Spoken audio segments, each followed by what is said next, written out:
बहुत समय पहले की बात है। एक गांव में प्याज मांगने वाली चुड़ैल का आतंक था। वो चुड़ैल रात होते ही गांव वालों के घर के बाहर जाती और उनका दरवाजा खटखटाती। अरे इतनी रात गए कौन आ गया? अरे ललिता, जरा देखना दरवाजे पर कौन है। फिर ललिता दरवाजा खोलने जाती है और खिड़की से झांक कर देखती है तो उसे बाहर एक औरत दिखाई देती है। आप कौन हैं? आप इतनी रात गए यहाँ क्या कर रही हैं?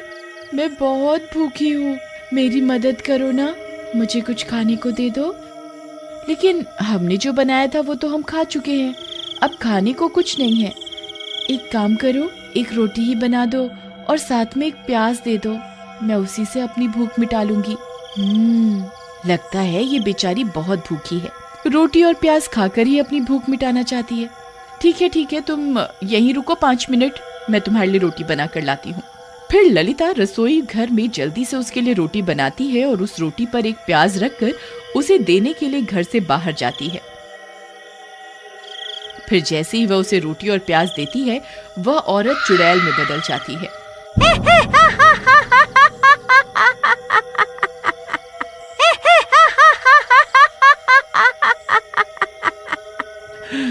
ये रोटी और प्याज तो सिर्फ बहाना था, मुझे तो तुझे इस घर से बाहर निकालना था।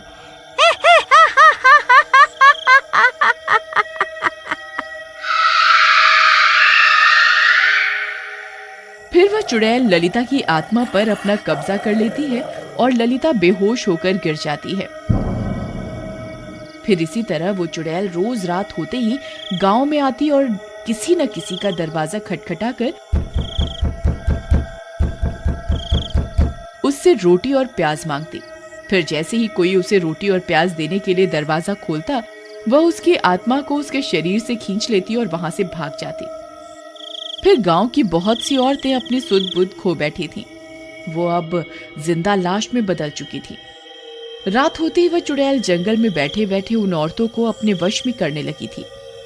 एक दिन ललिता सोते सोते उठ जाती है और खंजर से रमेश पर हमला कर देती है। अरे नास मिटी, ये क्या कर रही है? मुझे जान से मारना चाहती है क्या? मैं अपनी मालकिन का काम कर रही हूँ, वो मुझे जो भी आदेश देंगी मैं उसे जरूर पूरा करूंगी। फिर रमेश उसे कुर्सी से बांध देता है और किसी तरह पूरी रात गुजारता है। फिर अगला दिन होने पर, मुखिया जी, मेरी पत्नी की आत्मा पर उस चुड़ैल ने अपना कब्जा कर लिया है। अब वो उस चुड़ैल के इशारों पर काम कर रही है। कल रात उसने मेरे ऊपर खंजर से हमला कर दिया, वो तो मैं किसी तरह बच गया। अब हमें उस चुड़ैल का कुछ ना कुछ तो करना ही होगा। तुम सही कहते हो, आज आने दो उस चुड़ैल को, उसे मजा चखा करके ही रहेंगे। रात होने पर वो चुड़ैल फिर से गांव में आ जाती है।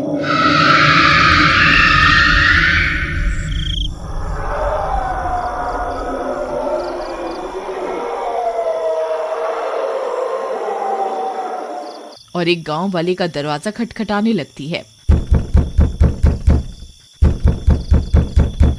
मैं बहुत भूखी हूँ, कृपा करके मुझे कुछ खाने को दे दो।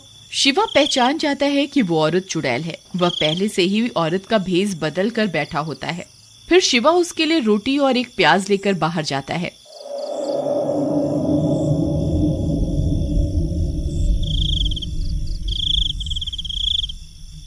फिर जैसे ही वह उसे रोटी और प्याज देता है, तभी वह औरत चुड़ैल में बदल जाती है।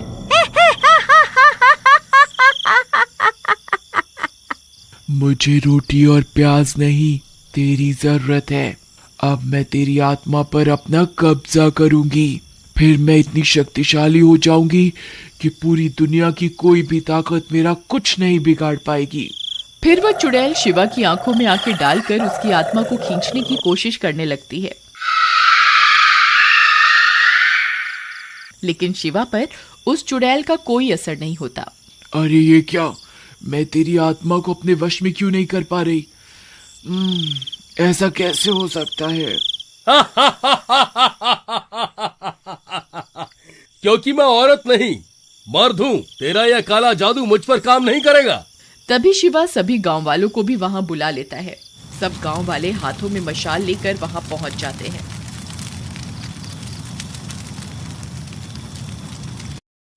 तुम मूर्ख गांव वालों को क्या लगता है तुम मेरा कुछ बिगाड़ पाओगे?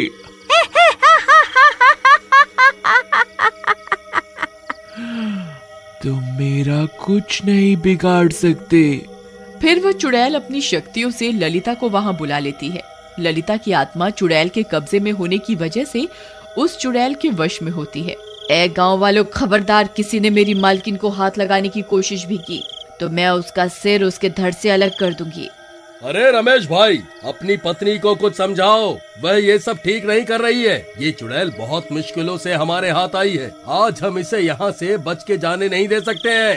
अरे प्रीतम, ये सब तुम क्या कर रही हो? अरे चल हट यहाँ से, मैं कोई तेरी प्रियतम नहीं हूँ। मैं अभी तुम गांव वालों को मजा चखाती हूँ। फिर ललिता रमेश पर हमला कर देती है।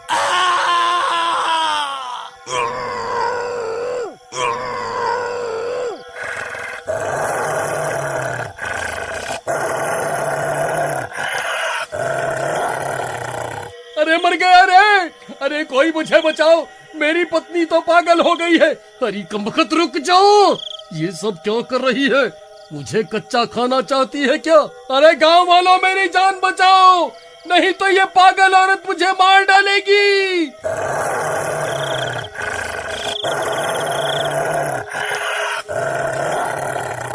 अरे मर गया रे! बचाओ बचाओ बचाओ! फिर सब गांव वाले उस चुड़ैल को छोड़कर रमेश की जान बचाने में लग जाते हैं और इसी का फायदा उठाकर वह चुड़ैल वहां से भाग जाती है। अरे भाइयों, वह देखो, वह चुड़ैल तो अंधेरे का फायदा उठाकर यहाँ से भाग गई। फिर सब गांव वाले ललिता को एक पेड़ से बांध देते हैं। रमेश भाई, आज तुम्हारी पत्नी की वजह से वह चुड़ैल हमारे हाथ से निकल गई। तुम्हारी पत्नी भी अब एक चुड़ैल बन गई है, हमें इसे जान से मारना होगा। अरे तुम्हारा दिमाग खराब तो नहीं हो गया है क्या? मेरी पत्नी कोई चुड़ैल वुड़ैल नहीं है, बस इसकी आत्मा पर उस चुड़ैल ने कब्जा किया हुआ है। अगर हम उस चुड़ैल को मार दे तो मेरी पत्नी भी ठीक हो जाएगी। लेकिन वह चुड़ैल तो भाग गई, अब क्या करें? अब तो वह चौकन्नी हो गई होगी, अब उसे पकड़ना बहुत मुश्किल हो गया है। मैं कल फिर से औरत का भेष बदल लूंगा, फिर जैसे ही वो रोटी प्याज मांगने आएगी हम उसे पकड़ लेंगे। नहीं शिवा, अब ये तरकीब काम नहीं करने वाली।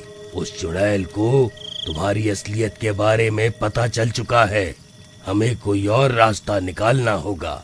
जी, मैं आप सबकी मदद कर सकती हूँ। इस गली में सबसे पहला घर मेरा ही है, वह सबसे पहले मेरे घर का दरवाजा ही खटखटाएगी। ठीक है, फिर हम कल का इंतजार करते हैं। फिर अगली रात होने पर वह चुड़ैल फिर से गांव में आती है और मीना के घर का दरवाजा खटखटाती है। मीना खिड़की से झांककर उस औरत को देख लेती है और समझ जाती है कि वह एक चुड़ैल है। फिर वह औरत उससे भी रोटी और प्याज मांगती है। मैं बहुत भूखी हूँ, मेरी मदद करो ना, मुझे कुछ खाने को दे दो। एक काम करो, एक रोटी ही बना दो और साथ में एक प्याज दे दो, मैं उसी से अपनी भूख मिटा लूंगी। मीना उसके लिए रोटी और प्याज लेकर बाहर जाती है। फिर उसके बाहर जाते ही वह चुड़ैल उसकी आंखों में आंखें डालकर उसकी आत्मा को खींचने लगती है।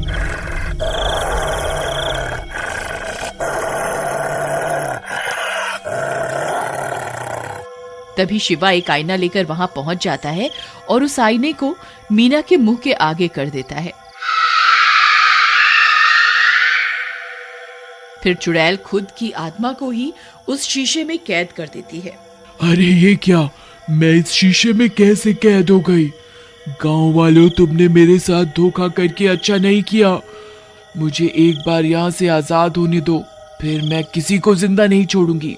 फिर सभी गांव वाले भी वहां पहुंच जाते हैं। शिवा भाई, तुमने बहुत बढ़िया काम किया। शिवा भैया, एक काम करिए, इस शीशे को तोड़ दीजिए। इस शीशे के टूटते ही इस चुड़ैल के भी टुकड़े टुकड़े हो जाएंगे। फिर शिवा उस शीशे को जमीन पर पटक कर तोड़ देता है और शीशे के साथ साथ चुड़ैल के भी टुकड़े टुकड़े हो जाते हैं। मर गई रे। फिर चुड़ैल के मरते ही वे दोनों औरतों की आत्मा भी आजाद हो जाती है और रमेश की पत्नी भी ठीक हो जाती है। तुम ठीक तो हो ना? तुम्हें कुछ हुआ तो नहीं ना?